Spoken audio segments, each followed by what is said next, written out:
আসসালামু আলাইকুম ভিউয়ার্স, আশা করি আপনারা সবাই ভালো আছেন। শীতকাল চলে এসেছে আর শীত মানে মজার মজার পিঠাপুলি আর গুড় দিয়ে নানা রকম খাবার। তাই আমি আপনাদের জন্য আজকে নিয়ে আসলাম একটি মজাদার ক্ষীরের রেসিপি, খেজুরের গুড় দিয়ে ক্ষীর। তো চলুন দেরি না করে শুরু করে দিই। এখানে আমি 1 লিটার লিকুইড দুধ জাল দিয়ে নিয়েছি এবং তাতে 1 কাপ গুঁড়ো দুধ মিক্স করে নিয়েছি। এতে আমি দিয়ে দিচ্ছি 1 কাপ পরিমাণে পোলার চাল, যেটা আমি আধা ঘন্টা ভিজিয়ে রেখেছিলাম। চাল আমি আস্তই দিয়ে দিচ্ছি, কারণ ক্ষীরের চালটা আস্ত দানা দানা হয়। চালটা দিয়ে আমি চালটা সিদ্ধ হয়ে আসা পর্যন্ত ওয়েট করব এবং অবশ্যই অনবরত নাড়তে থাকবো। না নাড়লে দুধটা তলায় লেগে যেতে পারে বা পুড়ে যেতে পারে। আমি চুলার আঁচটা মিডিয়াম লো ফ্লেমে রেখেছি। প্রায় 20 মিনিট পর চালটা কিন্তু একটু উপরে উঠে এসেছে, কিন্তু এখনও পুরোপুরি চাল সিদ্ধ হয়নি। আরও 20 মিনিট পর চাল একটু ঘন হয়ে এসেছে। টোটাল 40 মিনিট সময় লেগেছে চাল ঘন হতে। দেখুন, আমি কিন্তু অনবরত নাড়ছি এবং চাল কিন্তু এখনও পুরোপুরি সিদ্ধ হয়নি। আরও 10 মিনিট অনবরত নাড়ার পর মনে হচ্ছে চাল মোটামুটি সিদ্ধ হয়ে এসেছে। যেহেতু এটা আমরা আস্ত চাল দিয়েছি এবং শুধুমাত্র দুধের মধ্যেই সিদ্ধ করছি, এজন্য অনেক বেশি সময় লেগেছে।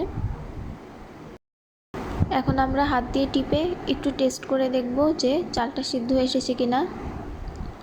চাল কিন্তু পুরোপুরি সিদ্ধ হয়ে গিয়েছে। আমরা আরও কিছুক্ষণ নাড়াচাড়া করে এটা নামিয়ে হালকা ঠান্ডা করে নিব। চালটা সিদ্ধ হওয়ার পর এবার এটা ফুটে আসা পর্যন্ত ওয়েট করব নামানোর আগে। এবার একটা ডালঘুটনির সাহায্যে আমরা চালগুলো ঘুটে দিব। ঘুটে দিলে এতেই চালগুলো মিহি হয়ে মাখো মাখো হয়ে যাবে।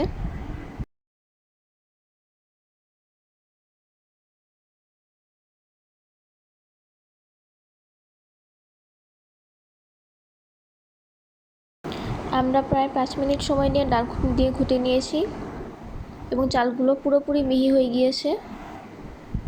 আরও 5 মিনিট চুলায় রেখে একটু ফুটিয়ে আমরা নামিয়ে ফেলব। পুরোপুরি ফুটে চালটা সিদ্ধ হয়ে ঘন এসেছে। এখন আমরা নামিয়ে হালকা ঠান্ডা করতে দিব। সামান্য ঠান্ডা করে দিচ্ছি। পুরোপুরি ঠান্ডা করা যাবে না, তাহলে এতে গুড় বসবে না। দেখতেই পাচ্ছেন কীরকম ঘন হয়েছে। এবার প্রথমে আমরা প্রায় 80 গ্রামের মতো গুড় ব্যবহার করছি। আমি গুড় একেবারেই দিচ্ছি না, অল্প অল্প করে মিষ্টি টেস্ট করে তারপর দিব। প্রথমে 80 গ্রাম গুড় দিয়ে নিচ্ছি। এটা খেজুরের গুড়, আপনারা চাইলে আখের গুঁড়ো ব্যবহার করতে পারেন। গুড়গুলো দিয়ে অনবরত নাড়তে থাকবো এবং গুড়টা গলে আসা পর্যন্ত ওয়েট করব।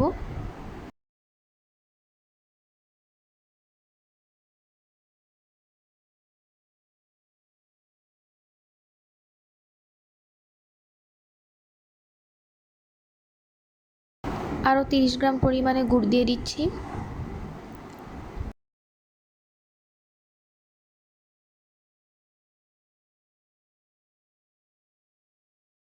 আমি এখন একটু মিষ্টিটা টেস্ট করব এবং আরও গুড় লাগলে দিয়ে দিব। আরও গুড়ের প্রয়োজন আছে, দিয়ে দিচ্ছি আরও 40 গ্রামের মতো গুড়। একইভাবে গুড়গুলো দিয়ে আমরা অনবরত নাড়তে থাকবো এবং গুড় গলে আসা পর্যন্ত ওয়েট করব।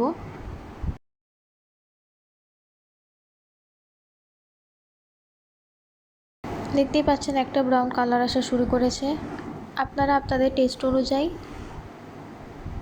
গুড়, দেখতেই পাচ্ছেন বাদামি কালার আসা শুরু করেছে। আপনারা আপনাদের টেস্ট অনুযায়ী মিষ্টি চেখে এরপর গুড় দিতে থাকবেন। যদি আপনারা কম মিষ্টি পছন্দ করেন তাহলে গুড়ের পরিমাণটা কমিয়ে দিবেন, আর বেশি মিষ্টি পছন্দ করলে একটু বাড়িয়ে দিবেন। আমাদের ক্ষীর কিন্তু পুরোপুরি রেডি। আমরা গুড় দেওয়ার পর জাস্ট গুড়গুলো গলে যাওয়ার পর্যন্ত ওয়েট করেছি। গুড় গলে যাওয়ার পর এরকম সুন্দর একটি কালার এসেছে। এখন আমরা নামিয়ে ফেলবো। তৈরি হয়ে গেল মজাদার গুড়ের ক্ষীর। আপনারা অবশ্যই বাসায় এটা বানাবেন এবং জানাবেন কেমন হয়েছে। ধন্যবাদ।